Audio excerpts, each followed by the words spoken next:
My brother and his wife lived in my house rent-free for 5 years. Then they secretly did a $100,000 renovation and demanded I pay for it, calling me stingy. Their jaws dropped when I calmly told them my decision. There's a special kind of betrayal that only family can deliver, the kind that cuts you to your core because it's wrapped in years of shared history and supposed love. And let me tell you, when it hits hard. My name is Alina, and the source of my particular lesson in familial treachery was this 2-story duplex on the east side of town. I'd poured my blood, sweat, and every spare dime into that building for years. It wasn't just bricks and mortar to me. It was my declaration of independence, my nest egg, proof that I, a woman perpetually scrambling to make ends meet, could actually build something solid. I bought it 5 years ago. The paint was peeling, the plumbing was questionable, and the garden looked like a science experiment gone wrong. But you know what? It had good bones. I saw the potential. And I also saw my younger brother, Kai, struggling. He'd just married Jordan, and they were living in this cramped, overpriced apartment, barely making ends meet with his part-time gigs and her, well, Jordan mostly focused on her social media influencing aspirations, which, let's just say, hadn't quite taken off. It's perfect, Alina. Kai had gushed when I first showed him the duplex. It was still a mess, but it was mine. You're amazing. The upstairs unit was self-contained, I told him, already formulating the offer in my head. 2 bedrooms, decent kitchen space once I fixed it up. Why don't you and Jordan move in? No rent, just cover your own utilities. Get on your feet, save up a deposit for your own place. Kai's eyes welled up. You do that? Really? Jordan, standing beside him, managed a tight smile and a "That's very generous, Alina." Even then, her gratitude felt a little strained, a little too polite. But I brushed it off. Kai was my brother. I wanted to help. So, they moved in. I lived in my own tiny rental across town, pouring every spare cent and moment into renovating their unit first, then the downstairs one, which I planned to rent out to cover the mortgage. I worked double shifts at the restaurant, took on freelance graphic design projects that had me staring at a screen until 3 a.m. My diet consisted of coffee and determination. New clothes? A vacation? Those were luxuries for a different lifetime. The duplex was my priority, my sacrifice. The first year, they were great. Kai would sometimes help with the heavy lifting on my renovation days for the downstairs unit. Jordan would occasionally bring me a glass of lemonade, complimenting my progress with wide, seemingly sincere eyes. You're making it so beautiful, Alina. We're so lucky. But slowly, things began to shift. It was subtle at first. After I finished the downstairs unit and got good tenants, the mortgage was covered, but property taxes and maintenance were still a beast. One summer, their air conditioner broke. It was an older unit, sure, but I suspected it had been run nonstop at Arctic temperatures. Alina, Jordan had called, her voice breezy, the AC's dead. It's like an oven up here. When can you get it fixed? Oh, that's not good, I'd said, already calculating the cost.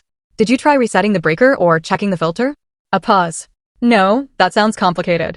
It's your unit, so we figured you'd handle it. I bit back a sigh. Okay, I'll call a repairman. It cost me $600 I didn't really have. They didn't offer to chip in. When I gently suggested that maybe they could be a bit more mindful of its usage, Jordan had looked affronted. We pay our utilities, Alina. We should be able to be comfortable. Then there was the time Kai mentioned they were thinking of getting a dog. A big one. In my newly renovated unit with its freshly polished original hardwood floors. A dog. I'd asked, trying to keep my voice even. Kai, we talked about this.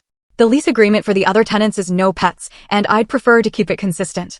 Plus, the potential for damage. Oh, come on, Alina, he'd wheedled. It's practically our home. Jordan's always wanted a golden retriever. It is my home, Kai. My investment. And the answer is no. Not right now. He'd sulked for a week, and Jordan had been icily polite the next time I saw her. Life has a way of just happening. I got busier with my own career, slowly climbing the ladder at a marketing firm. The tenants downstairs were quiet and paid on time. Kai and Jordan seemed settled. I'd drop by for holidays, birthdays. We'd exchange texts. Everything good? I'd ask Kai. Yep, all quiet here, sis, he'd reply. He was always cheerful, if a bit vague. Jordan rarely initiated contact. I figured they were just living their lives, hopefully saving money, making plans. I trusted them. Maybe I was naive. Maybe I was just too exhausted from building my own life to scrutinize theirs too closely. It had been a few months since I'd last dropped by. With a rare Saturday off, I figured, why not? I grabbed a coffee and headed over, a little niggle of something I couldn't name sitting in my stomach. That little niggle grew as I pulled up to the duplex. From the outside, everything looked the same. My sensible, slightly faded blue paint job, the neat, if uninspired, flower beds I'd planted along the walkway.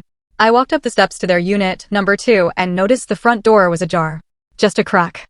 That was unusual. Kai was usually so particular about locking up. I could hear noises from inside, a rhythmic thumping and a low hum, like some kind of industrial fan.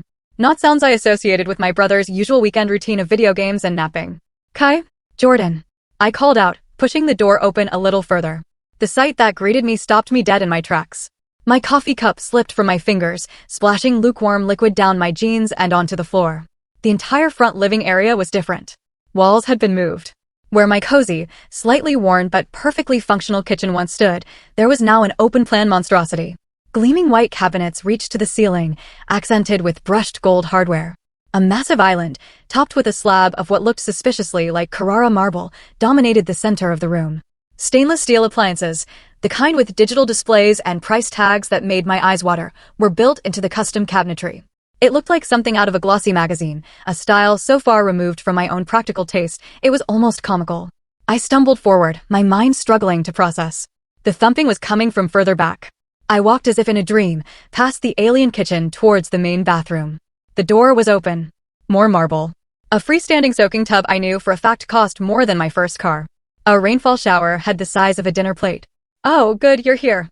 Jordan's voice, bright and cheerful, cut through my daze. She emerged from the master bedroom, not in her usual yoga pants and oversized hoodie, but in a stylish linen jumpsuit, her hair perfectly coiffed. She was beaming, a wide, self-satisfied smile plastered on her face. She held a sleek, leather-bound folder in her hands. What is all this?" I managed, my voice barely a whisper. "Surprise," she chirped, gesturing around with a flourish. "We knew you've been so busy, Alina, and this place was just, well, it was a bit dated, wasn't it? So Kai and I decided to take the initiative. A little refresh." A little refresh? This was a gut job. A 6-figure, top to bottom, no expense spared demolition and reconstruction. She stepped closer, her smile unwavering, and pressed the folder into my numb hands. "Here are all the invoices. We kept meticulous records. It came in just under $100,000. Not bad, right, for a full, high-end remodel." I stared at her speechless. $100,000. She said it like she was announcing the score of a particularly good round of golf. "You can afford it, Alina," she continued, her tone now slightly patronizing, as if explaining something to a slow child. "And it's your house anyway. It needed an update. Think of the equity." Kai chose that moment to shuffle in from the hallway, looking sheepish but also expectant. He wouldn't quite meet my eye. "Jordan," I finally found my voice, which came out hoarse. "What have you done?" "We've improved your investment, Alina," she said, puffing up slightly. "You should be thanking us."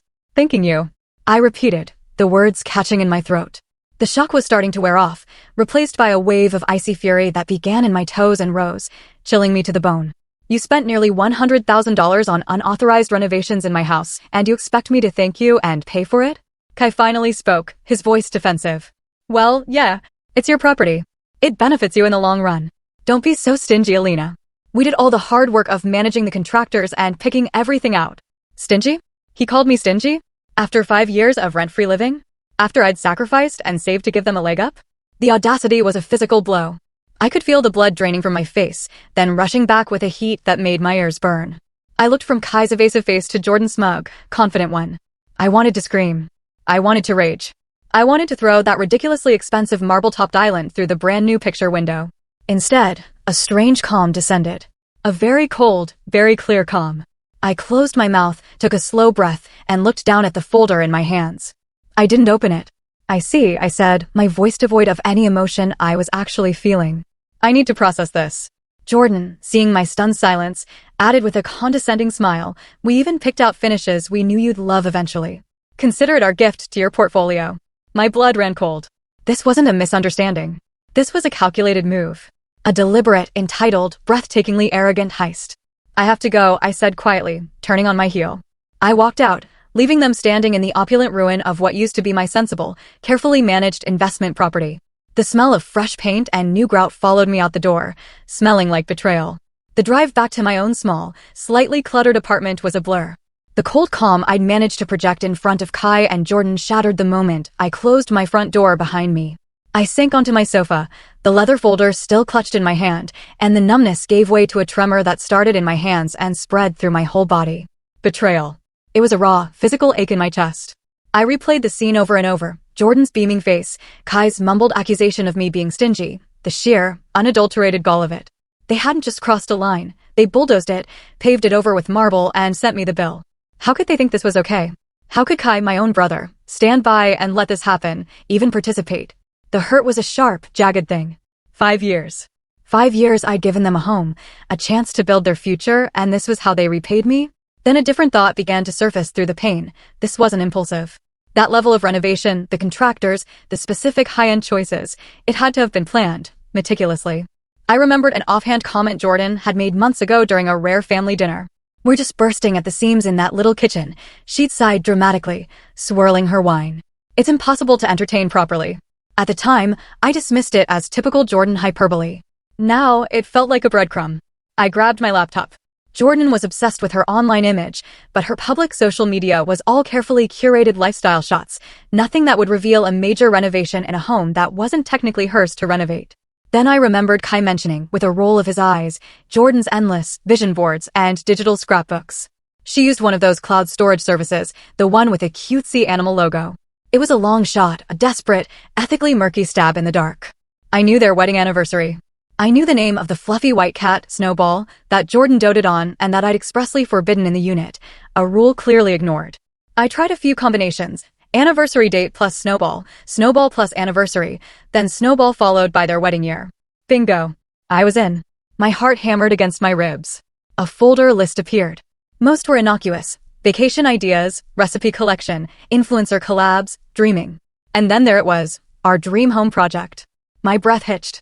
I clicked it open. It was all there, subfolders meticulously organized, kitchen inspiration, bathroom finishes, contractor quotes. There were invoices, dozens of them, already paid from an account I didn't recognize, probably joint savings they'd been siphoning into this instead of, say, a down payment on their own place. There were architectural drawings, detailed plans for my duplex unit, transforming it into their palace. And then, the final, damning piece of evidence, an email draft in a subfolder titled Comms. It was addressed to one of the main contractors, dated 6 months prior. It was from Jordan regarding payment. It read, "We will be managing the initial deposits. The final balance will be settled by the property owner, my sister-in-law Alina, once the project is complete and she is presented with a full scope of the value-adding upgrade. She's very supportive of us making the space our own." Supportive? Value-adding upgrade? My hands were shaking so hard I could barely control the mouse. They hadn't just overstepped. They hadn't just been thoughtless or entitled. They had actively, deliberately, and with months of premeditation, conspired to defraud me. They'd planned to spring this on me, counting on my shock, my desire to avoid family conflict, or perhaps my supposed wealth, to bully me into paying for their fantasy. The hurt didn't disappear, but it was now overlaid with something else, a cold, hard fury. A steely resolve that settled deep in my bones. They wanted to play me for a fool? They thought I'd just roll over? I picked up my phone, my fingers surprisingly steady as I dialed. "Amara," I said when my best friend answered, "you are not going to believe what just happened." I laid it all out. The surprise visit, the marble monstrosity, the folder of bills, Kai's accusation. Amara listened, punctuated by gasps and horrified silences. "No freaking way," she breathed when I finished. "Alina, that's grand larceny with a side of delusion." "Tell me about it," I said, the cold anger making my voice flat. "And I found their plans, Amara, online. They've been plotting this for at least 6 months. "Okay, deep breaths," Amara said, her voice instantly shifting into practical, supportive mode. "First, you are not paying a single cent. Not one. Second, you need a lawyer like yesterday." "I know," I said. The thought had already begun to form. "I know a guy," Amara said. "Stephen Norris. He's a shark, but he's fair. Specializes in property and contract disputes. He'll eat them for breakfast." Staring at their secret plans, the betrayal was a fresh stab. They hadn't just overstepped, they'd conspired. My desire for simple repayment morphed into something colder, more calculated. They wanted to play games? Fine. I'd learn the rules. I booked an appointment with Stephen Norris for Monday morning. Stephen Norris's office was all sleek lines and muted tones, a stark contrast to the chaos raging inside me. He was a man in his late 40s, sharp eyes, sharper suit, and a handshake that meant business. I laid out the whole sordid tale, from my initial offer of a rent-free haven to the marble-clad ambush and the damning contents of Jordan's Dream Home Project folder, copies of which I had printed and brought with me. He listened intently, occasionally jotting down a note, his expression unreadable. When I finished, he leaned back in his chair. Miss Henderson, he began, his voice calm and measured. Your brother and sister-in-law have, to put it mildly, acted egregiously. They had no legal right to make alterations of that magnitude without your explicit written consent, and they certainly have no legal standing to demand you pay for said alterations. A small knot of tension I hadn't realized I was holding loosened in my chest. So I don't have to pay? Absolutely not, Stephen confirmed. In fact, you have several avenues here. You could sue them for the cost of restoring the property to its original condition, if that's what you wished. You could evict them for breach of your verbal tenancy agreement. Their unauthorized renovations constitute a significant breach. He paused. Or you could explore other resolutions. The idea of simply evicting them and suing for damages was tempting, a quick, clean cut. But then I thought of Jordan's smug face, Kai's accusation. It wasn't just about the money anymore. It was about the audacity, the sheer, unmitigated entitlement. What kind of other resolutions? I asked. Stephen's lips curved into a slight, almost imperceptible smile. Well, they've significantly, if illegally, increased the value of your asset. We could certainly leverage that. I left his office an hour later, a plan beginning to take shape. A cold, satisfying counteroffensive. He'd given me clarity, and more importantly, a sense of control I hadn't felt since I'd walked into that renovated nightmare. Meanwhile, back in their marble palace, Kai and Jordan were clearly growing impatient. A few days after my visit, Jordan's text started. Hey Alina, just wondering about that reno payment. The contractor for the countertops is asking about the final installment. Let me know when you can transfer. The smiley face was particularly galling. I ignored it. 2 days later, another one. Alina, seriously, we need to get these bills paid. It's starting to get awkward. Can you at least give us a timeline? I continued to ignore them. Let them sweat. Let them wonder. Then photos started appearing on my cousin Sarah's social media feed. Kai.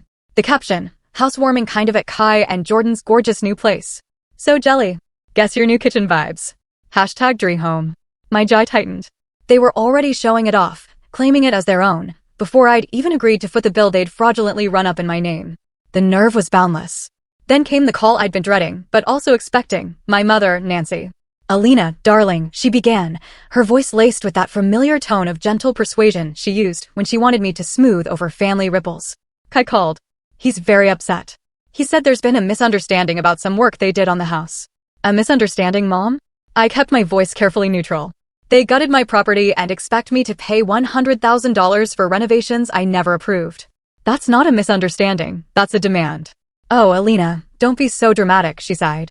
He said Jordan got a bit carried away, but their intentions were good. It does look lovely from what he described. Can't you just sort this out? It's family. Perhaps pay half, or work out a payment plan with them, for peace sake.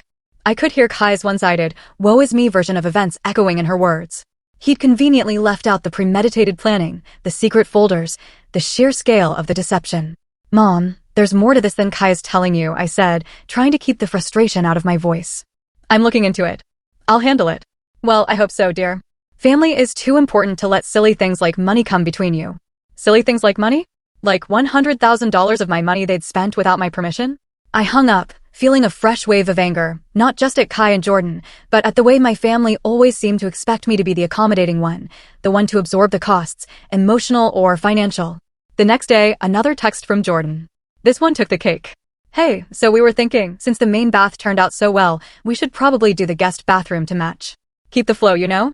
What are your thoughts on a clawfoot tub? You'd love it. We found a great one, only a few grand. Let me know if you want the link. XOXO. The sheer, unadulterated, gold-plated nerve of it almost made me laugh. Almost. They were already planning phase 2 of their hostile takeover of my finances and my property. They truly believed they were going to get away with it. They had no idea what was coming. The first step in my counteroffensive was to get an official valuation. On Stephen Norris's recommendation, I contacted Leah Jensen, a certified appraiser. I met her at a coffee shop near her office, not at the duplex. I didn't want Kai and Jordan getting wind of anything yet. So, the situation is a little unusual, I began, handing Leah a coffee. My tenants, who are family unfortunately, undertook extensive renovations without my consent. They're very high-end. Leah raised an eyebrow. Unauthorized renovations? That's a messy one. Are we talking new paint or something more substantial? Marble countertops, new layout, luxury appliances, the works, I said. Professionally done, from what I can tell. Just entirely unapproved and unbudgeted by me. I see, she said, tapping her pen on her notepad. And you need an appraisal reflecting the current state of the property, including these additions? Exactly, I confirmed. As is. I need to know what it's worth now, with all their improvements. Leah was discreet and efficient. She visited the property a few days later while Kai and Jordan were presumably at their respective day jobs, or, in Jordan's case, curating content. I'd given her a key. She called me that afternoon.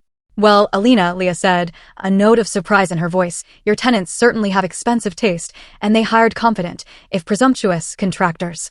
The workmanship is surprisingly good for an unauthorized job. The value of your property has increased significantly." She emailed me the official report later that day. The numbers were staggering. The duplex unit, with its unwanted but undeniably luxurious makeover, was now valued at nearly $150,000 more than I'd paid for the building 5 years ago. My jaw tightened. They'd spent close to $100,000 of their money, and in doing so, had gifted me a substantial bump in equity. The irony was almost painful, yet deeply satisfying. Armed with this concrete valuation, the next phase of my plan clicked into place. A few days later, my phone rang. It was Kai. His voice, when I answered, was dripping with a syrupy, unfamiliar remorse. "Alina, hey sis, listen, I wanted to apologize about the house and everything." I waited, saying nothing. I could hear faint whispering in the background. Jordan, no doubt, coaching him. "Jordan, well, she gets these ideas, you know, and she just runs with them. She got a bit carried away. We both did. We're really sorry if it caused you any stress." Stress? That was one word for it. Financial ruin was another. "We were thinking," he continued, the false sincerity practically oozing through the phone, "maybe we could talk properly about the renovations. Maybe we can contribute a little something towards it, you know, help out with the cost." A little something? After they'd presented me with a bill for $100,000? The whispering in the background got a little louder, more insistent. Jordan was clearly feeding him lines. This wasn't an apology. It was a pathetic attempt to gauge my reaction, to see if I was softening, to perhaps trick me into committing to pay something, anything, so they could claim I'd agreed. I almost laughed. Instead, I kept my voice cool, non-committal. "Of course, Kai. We should definitely talk. It's a significant situation." Great, he said, relief evident in his tone. "When are you free? We can come over to your place, or..." "Actually," I interjected smoothly, "why don't you both come over to the house next Saturday, say around 11 o'clock? We can discuss its future." "The house? Oh yeah, sure, that works," he said, a little surprised. He probably expected me to be avoiding the scene of the crime. "We'll be there." "Perfect," I said. "I'll see you both then." I hung up, a grim smile playing on my lips. They thought they were reeling me in. They had no idea they were swimming straight into the net. The next week was a flurry of activity. I met with Stephen Norris again. We went over the appraisal, the figures, the strategy. He was thorough, his legal mind dissecting every angle. By the end of our second meeting, we had 2 documents drafted, printed on crisp, official-looking paper. The first was a new lease agreement, a standard rental contract, but with one crucial difference: the monthly rent. It was calculated based on the current fair market value for a newly renovated, luxury 2-bedroom unit in that neighborhood, a figure significantly higher than my mortgage, property taxes, and insurance combined. A figure I knew they couldn't possibly afford. The second document was an offer of sale, a straightforward proposal for them to purchase the unit from me. The price? The new, much higher appraised value, reflecting all their hard work and investment. I placed both documents into a neat manila folder. I sent the calendar invite through email, meeting to discuss property matters. Simple. Formal. Let them think they were about to get what they wanted. Let them walk in confident and smug, ready for me to finally cave. The anticipation was a tight coil in my stomach, but it wasn't anxiety. It was the thrill of the hunt. Saturday morning dawned bright and clear, a perfect backdrop for the storm I was about to unleash. I arrived at the duplex a good hour before Kai and Jordan were due, the manila folder heavy in my tote bag. I let myself into their unit, my unit, using the key I still had. The air still smelled faintly of new paint and expensive wood. I walked through the transformed space, my footsteps echoing on the light oak floors. The marble countertops gleamed under the recessed lighting. It was undeniably beautiful, in a cold, show-home kind of way. A monument to their audacity. I felt surprisingly calm. The weeks of anger, hurt, and meticulous planning had distilled into a cold, clear focus. I knew exactly what I was going to do, exactly what I was going to say. There was no room for doubt, no space for wavering. I made myself a cup of tea using their ridiculously high-tech kettle, the kind that could probably launch a rocket if you pressed the wrong button, and sat at the huge marble island. I arranged the documents from my folder neatly in front of me, waiting. At precisely 11 o'clock, I heard their car pull up, footsteps on the stairs, a knock on the door they now treated as their own. "Come in," I called out, my voice even. Kai entered first, looking nervous, his eyes darting around as if expecting a trap. Jordan followed, and any nervousness she might have felt was expertly masked by that familiar, infuriatingly smug expression. She was dressed impeccably, of course, in some sort of cream-colored cashmere sweater and perfectly tailored trousers. She looked like she owned the place, which, in her mind, I suppose she did. "Alina, hi," Jordan chirped, her smile wide and a little too bright. "Thanks for having us over. So glad we can finally sort this all out." "Kai, Jordan," I greeted them, my tone polite, almost bland. "Please have a seat." I gestured to the new bar stools tucked under the island. They sat, Kai perching uneasily on the edge of his stool, Jordan settling in with an air of expectation. She glanced at the folder in front of me, a flicker of something, triumph, in her eyes. She probably thought it contained a check, or at least a payment plan proposal heavily weighted in her favor. "Coffee?" I offered, playing the gracious hostess in their stolen palace. "Oh, no thank you, we're fine," Jordan said, waving a dismissive hand. "We just had brunch." Of course they did. Probably at some trendy spot, celebrating their impending victory. An awkward silence descended for a moment. I let it hang there, watching them. Kai fidgeted with the strap of his watch. Jordan examined her perfectly manicured nails. Finally, Jordan broke the silence, unable to resist guiding the conversation. So, she began, leaning forward slightly, her voice conspiratorial. "This place, right? It's just amazing now, don't you think? It finally feels like a real home." I met her gaze. "It's certainly different," I said, my voice carefully neutral. "Different in a good way," she pressed. "All the agents say kitchens and bathrooms sell houses, Alina. We've basically future-proofed your investment. That marble? Italian. And the appliances are all top-of-the-line, energy-efficient too." She rattled off brand names and features, as if she were a salesperson on commission. Kai chimed in, emboldened by Jordan's confidence. "Yeah, Alina, we put a lot of thought into it. A lot of work. Those contractors weren't easy to manage, let me tell you." I nodded slowly, letting them talk, letting them dig their own graves a little deeper. I even managed a small, non-committal nod of agreement when Jordan pointed out a particularly hideous and undoubtedly expensive light fixture they'd chosen for the dining area. "Yes," I said when they finally paused for breath, "you've certainly put a lot of work into making it unique." The anticipation in the room was thick enough to spread on toast. They were practically vibrating with it, waiting for me to acknowledge their brilliance, their foresight, and most importantly, to open my checkbook. Jordan's smug smile was fixed in place. Kai looked like a kid waiting for a promised treat. I let a small, almost imperceptible smile play on my lips. "Well," I began, placing my hand on the manila folder, my fingers brushing against the crisp edges of the documents within. I paused, drawing out the moment, savoring the shift in the air as their expectant smiles wavered slightly, replaced by a flicker of uncertainty. "I've given this a lot of thought," I continued, my voice calm and steady. "A great deal of thought. And I've made some decisions regarding the house and your substantial contributions to its value." I looked them both directly in the eye, first Kai, then Jordan, holding their gaze for a beat longer than comfortable. The air in the ridiculously opulent kitchen crackled. "First," I said, my voice even and cold, sliding a glossy, professionally bound document across the marble island towards them, "I want to thank you. Your unauthorized, yet extensive, renovations have significantly increased the market value of my property." I tapped the cover of the document. "This is the official appraisal report conducted last week." I watched their faces. Kai frowned, looking confused. Jordan's smug smile widened a fraction, a predatory gleam in her eyes.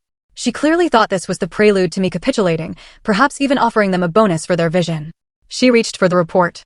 "So," I continued, my voice dropping a notch, losing any hint of warmth it might have feigned earlier, I slid a second document across the island. This one, a standard legal form. "Effective the 1st of next month, your rent will be adjusted to reflect the current luxury market rate for such a beautifully renovated home." I paused, letting the words sink in. "That will be $3,500 per month." Their smiles vanished instantly, utterly. Jordan's jaw quite literally dropped, her perfectly lipsticked mouth hung open in a silent "oh" of disbelief. Kai went pale, his eyes widening as he stared at the new lease agreement I'd just presented. Before either of them could recover enough to speak, I pressed on, my voice like ice. "Or, of course," I added, sliding a third document, the purchase offer, towards them, "you have another option. You can purchase the property from me." I gave them a thin, humorless smile. "Given your substantial investment and clear emotional attachment to the place, it only seems fair to offer it to you first." I tapped the purchase offer. "The price, based on the new appraisal, which reflects all your wonderful upgrades, is $475,000. Silence. A thick, stunned, suffocating silence filled the room. The only sound was the faint hum of the brand new, top-of-the-line refrigerator. Then, chaos erupted. "What?" Jordan finally shrieked, her voice cracking. She shot to her feet, knocking her bar stool slightly askew. You can't do that. $3,500 a month? Are you insane? It's the current market rate, Jordan, I replied calmly, though my heart was hammering for a unit of this quality, in this location, with these finishes. Your finishes, I might add. But we did all the work. Kai stammered, his face a mask of bewildered outrage. We paid for it. You can't just charge us rent on our own improvements. Actually, Kai, you made improvements to my property. I corrected him, my voice still level. Improvements I never asked for, never approved, and certainly never agreed to pay for. You presented me with a bill for nearly $100,000. I'm merely adjusting the terms of your tenancy to reflect the new reality you've created.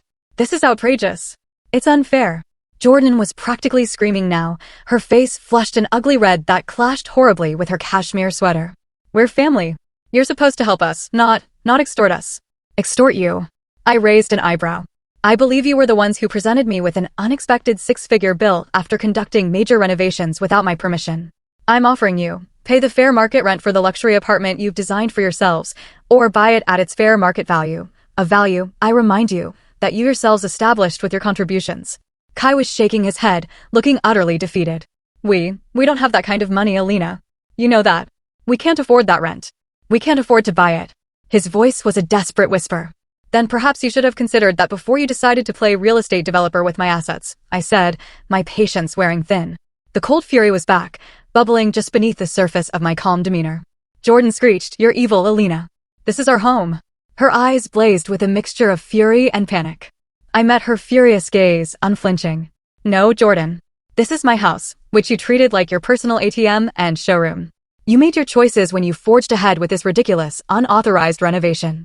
You made your choices when you expected me to just gratefully pay for your lavish tastes. Now you have new ones to make. I stood up, collecting my copy of the documents. You have 30 days to either sign the new lease agreement or accept the purchase offer. If neither of those options works for you, you have 30 days to vacate the premises.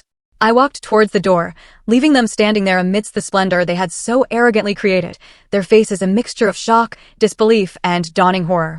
The silence that followed my ultimatum was more satisfying than any shouting match could ever have been. The 30 days that followed my ultimatum were a maelstrom. My phone blew up with panicked calls from Kai, his voice alternating between pleading and accusing. Alina, you can't be serious. We'll be homeless. How could you do this to your own brother? Jordan, after her initial outburst, resorted to a barrage of texts. They started demanding, "You will regret this, Alina.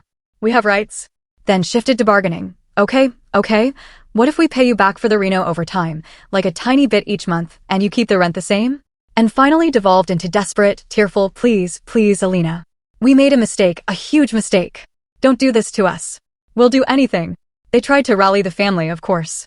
My mother, Nancy, called again, her voice tight with distress. Alina, Philip and I are very concerned. Kai is beside himself. Jordan is a wreck. Can't you find it in your heart to compromise? They're offering to pay you back eventually. This time, I was prepared. Mom, I said calmly, did Kai tell you they'd been planning this for over 6 months? Did he show you the dream home project folder Jordan kept, detailing how they were going to present me with the bill for their upgrade? Silence on the other end of the line. I'm emailing you copies, Mom, you and Dad, so you can see the full picture. I sent them the evidence. The invoices, the email drafts, the whole sordid plan. When Mom called back later, her tone was subdued. Oh, Alina, I had no idea it was so calculated. She still tried a week, but they're young, they make mistakes, but the conviction was gone. Even she couldn't defend this level of premeditated deceit. Philip, true to form, said little, but I could tell he was shocked. Kai and Jordan scrambled. They couldn't afford the new rent, not even close. And getting a mortgage for nearly $500,000, especially when they were already carrying the secret debt from the contractors they'd hired for my house, was an impossibility. Their frantic attempts to find a financial loophole, a sympathetic lender, or a rich relative to bail them out all failed. On the 29th day, a moving truck pulled up to the duplex. I didn't go over. I didn't need to. My lawyer had already informed theirs that I expected the property to be left in pristine condition, as per the terms of their original, albeit verbal and now thoroughly violated, agreement. They complied, probably on legal advice, or perhaps holding on to a sliver of hope that a demonstration of good behavior might make me relent at the 11th hour. I didn't. Amara helped me do the final walkthrough after they'd gone. The place was immaculate. Spotless. Every marble surface gleamed, every high-end appliance shone. It was also eerily empty, stripped of all their personal belongings, all traces of their occupancy. All that remained was the monument to their greed and my victory. Wow, Amara breathed, looking around the cavernous, empty kitchen. They really did a number on this place. Expensive, but wow. Yep, I said, running a hand over the cool marble island, and now it's going to make me a tidy profit. I put the unit on the rental market the very next day at the full $3,500 rate. It was snapped up in less than a week by a young doctor and her architect husband who adored the modern, luxurious finishes. They signed a 2-year lease. The last I heard, through the family grapevine, Kai and Jordan were crammed into a tiny, run-down one-bedroom apartment on the other side of town, the kind of place they'd probably sneered at 5 years ago. Their relationship, already strained by Jordan's expensive tastes and Kai's spinelessness, was reportedly crumbling under the weight of their self-inflicted financial disaster and the mountain of debt they still owed to the contractors. Apparently, those meticulous records Jordan kept didn't extend to actually paying all the final bills once it became clear I wasn't going to. My relationship with Kai is fractured, maybe irreparably. He avoids my calls, and family gatherings are tense. My parents are still walking on eggshells around me, a mixture of residual disappointment in Kai and a new, weary respect for me. It's not perfect, but a huge weight has been lifted from my shoulders. I stood up for myself. I drew a line in the sand, and when they stomped all over it in diamond-studded stilettos, I made them pay the price. The financial gain from the increased rent is undeniably satisfying. It's more than covering the mortgage and expenses, it's actually building my savings at a rate I'd only dreamed of. But the real satisfaction, the deep, quiet hum of contentment, comes from the karma. They thought they were so clever, so entitled, so much smarter than hardworking, sensible Alina. They thought they could take and then demand more. Instead, they dug their own gold-plated ditch, and I simply handed them the shovels and let them lie in it. Some might call it harsh, but as I cashed that first new rent check, all I could think was that they had every chance to be grateful, to be respectful, to be decent. Instead, they chose greed. And greed, as they learned, has a very steep price, especially when you try to send the bill to someone else.